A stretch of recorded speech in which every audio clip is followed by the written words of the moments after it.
بسم اللہ الرحمن الرحیم۔ غصہ انسانی حیات کی بقا کے لیے انتہائی ضروری ہے، اسی وجہ سے اسے خداوند متعال نے انسان کے وجود میں رکھ دیا ہے، لیکن غصے کو کنٹرول نہ کر پانا انسانی زندگی کو تباہ بھی کر سکتا ہے۔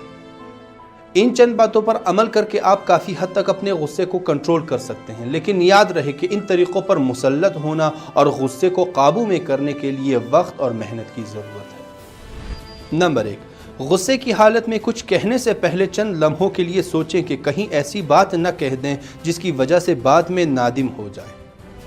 نمبر 2، رسول اللہ صلی اللہ علیہ وآلہ وسلم فرماتے ہیں کہ غصے کی حالت میں فوراً سجدہ کریں اور اللہ سے مدد اور پناہ مانگیں۔ نمبر 3، غصے کو کنٹرول کرنے کے لیے فزیکل ایکٹیویٹی بہت مؤثر ہے، جیسے غصے کی حالت میں واک کرنا۔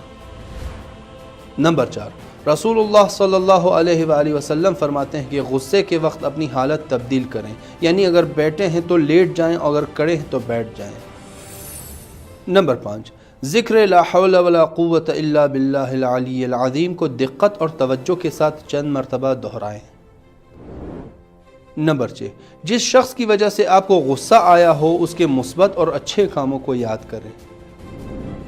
نمبر 7، غصے کی حالت میں رسول اللہ صلی اللہ علیہ وآلہ وسلم اور ان کی آل پر زیادہ سے زیادہ درود بھیجیں۔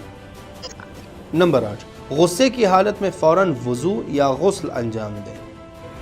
نمبر 9، عام حالات میں اپنے آپ کو گزشت اور درگزر کی تلقین کریں۔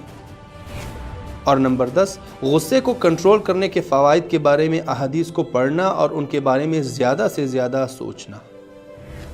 یقین رکھیں کہ ان باتوں پر عمل کر کے اور صبر، دقت اور کوشش کر کے آپ اپنے غصے کو کنٹرول کر سکتے ہیں۔ والحمدللہ رب العالمین۔